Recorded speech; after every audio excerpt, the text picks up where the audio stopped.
Assalamualaikum warahmatullahi wabarakatuh. Bismillahirrahmanirrahim. Alhamdulillahirabbil alamin wa bihi nasta'inu ala umurid dunya waddin wa ala alihi washabihi ajma'in, amma ba'du. Yang kami hormati Sohibul Bait Bapak Yuni Budi dan Ibu Ketua KMMI, kemudian sesepuh orang Indonesia yang ada di Abu Dhabi, Pak Heru dan Bu Heru, Bapak dan Ibu yang dimuliakan oleh Allah Subhanahu wa taala.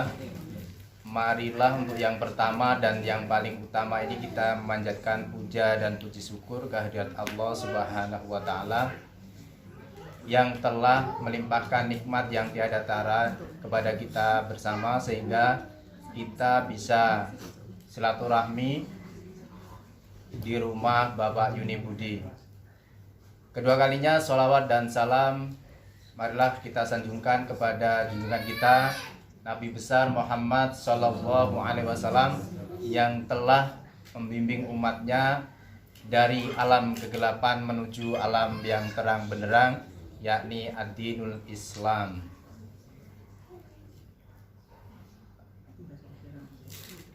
Kita hari ini sudah memasuki hari yang ke-29. Insya Allah tinggal sehari dua hari lagi. Mungkin mulai hari ini sudah pemerintah sudah mulai merapatkan diri untuk melihat hilal. Iya. Besok masih Ramadan. Jadi kita besok masih Ramadan. Alhamdulillah. Karena ini doa Ustadz juga. Kalau besok itu kita lebaran, Ustadznya nanti ceramah tapi belum lebaran sendiri karena masih 28. Baik, mengingat Ustadz sudah hadir di tengah-tengah kita, kita langsung kasih waktu dan tempatnya kepada Dr. Muta'ali untuk menyampaikan tausiah. Tafadhol Ustadz, waktu dan tempatnya silakan. Baik. Assalamualaikum warahmatullahi wabarakatuh.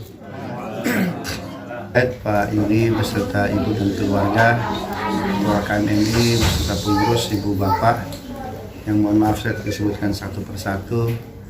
Jika malam ini diputuskan oleh pemerintah setempat adalah hari terakhir Ramadan, maka berarti malam ini kita tidak ada sholat tarawih.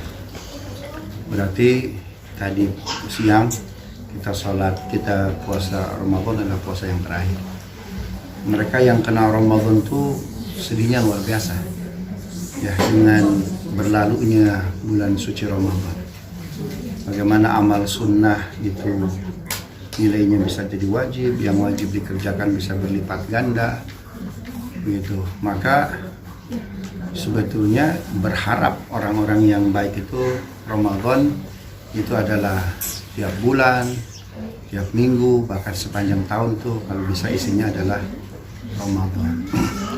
Nah, apa yang mesti kita lakukan agar suasana Ramadan ini bisa kita copy paste di bulan-bulan yang lain, gitu ya. Agar Ramadan itu tidak hanya di bulan yang ke-9, betul nggak? Bulan Hijrah kan Ramadan bulan keberapa? 9 ya, begitu. Nah, kalau bisa bulan 10, 11 sampai bulan ke-8 itu semua isinya Ramadan. Itu Al-Quran menjelaskan bagaimana menjadikan Ramadan itu di setiap bulan itu Ramadan. Maka Allah menjelaskan dengan amat jelas dalam surat Ar-Rum ayat 31. Apa yang mesti kita lakukan agar puasa kita, agar ibadah kita, kemudian agar ibadah kita Qiyamul Lail yang kita laksanakan di Ramadan kan luar biasa genggam gempitanya. Kita alhamdulillah bisa puasa full 1 bulan. Coba puasa Senin Kemis, full nggak? Kenapa? Karena nggak kompak, ya, ruhiyahnya beda. Jadi amal jama'i itu membuat kita paling tidak malu kalau kita nggak berpuasa, kan begitu kan? Coba ada yang nggak puasa di bulan Ramadan, malu nggak kira-kira?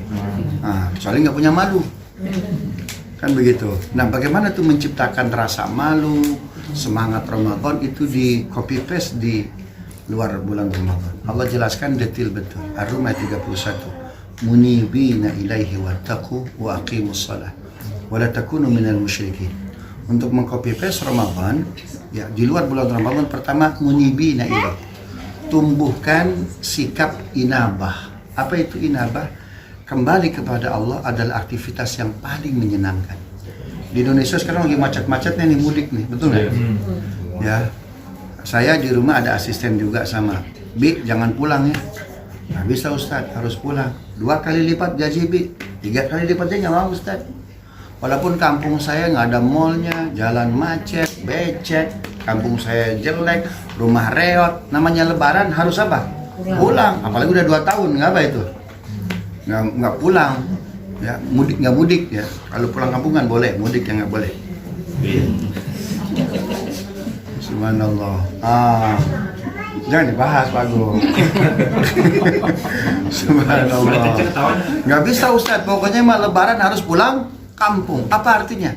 Pulang kampung adalah aktivitas yang paling menyenangkan. Betul nggak? Betul. Ya, pulang kampung ini aktivitas yang paling menyenangkan. Maka harusnya pulang ke agama, pulang ke Allah harus menjadi aktivitas yang paling menyenangkan. Allahu Akbar, Allahu Akbar, ya Rob, sholat lagi ya Rob, keren. Allahu Akbar, Allahu Akbar, ya baru tadi zuhur, udah asar lagi. Itu Ramadannya nggak dapat tuh. Ramadannya nggak dapat. Jadi kembali ke masjid, kembali berbuat baik, kembali ke pengajian harus menjadi aktivitas yang paling menyenangkan. Seperti pulang apa? Seperti pulang kampung. Subhanallah. Bahkan kalau bisa pulang ke kampung akhirat, aktivitas yang paling menyenangkan. Israel, Assalamualaikum. Waalaikumsalam, kata Fatimah. Siapa nama? Ya nggak jawab karena Israel. Diusir oleh Fatimah. Besok datang lagi, diusir lagi sama Fatimah. Hari ketiga, Fatimah jangan usir. Itu malakul maut mau jemput ayah. Lebih kencang diusirnya. Pergi kau. Ya. Ayah nggak boleh, belum waktunya ayah jemput. Fatimah, ayah sudah waktunya untuk kembali kepada Allah. Tahu nggak, setelah ayah wafat, nanti Fatimah, keluarga ayah yang lebih dulu apa? Nyusul. Itu Fatimah tersenyum tuh, subhanallah. Ya, Pak Dani nengok kawan sakit di sini. Bro, sakit apa bro? Jantung. Tapi ingat, kalau saya wafat, Pak Dani yang lebih dulu nyusul saya. Jalan buat apa saya ini nengok Mas orang. Subhanallah. Orang yang tahu, yang siap dengan bekalnya, itu pulang kampung itu apa itu? Amat menyenangkan. Kenapa orang yang mau pulang kampung? Nggak punya bekal. Betul nggak? Betul. Subhanallah. Maka pulang ke kampungnya Allah, kembali kepada Allah. Bikin pengajian KMMI, meramaikan lagi pengajian online offline, harus menjadi aktivitas yang paling menyenangkan. Sedekah yuk, keren. Gitu tuh ya. Tapi kalau ya sedekah lagi, baru nabung kemarin. Ya infak lagi. Jadi untuk mengcopy paste Ramadan, pertama tumbuhkan sikap inabah. Kembali kepada Allah harus menjadi aktivitas yang paling menyenangkan. Yang kedua, wa aqimus shalah, munibina ilaihi wattaqu, bertakwa kepada Allah. Kalau di bulan Ramadan puasa, maka engkau akan bertakwa. Kan begitu ya?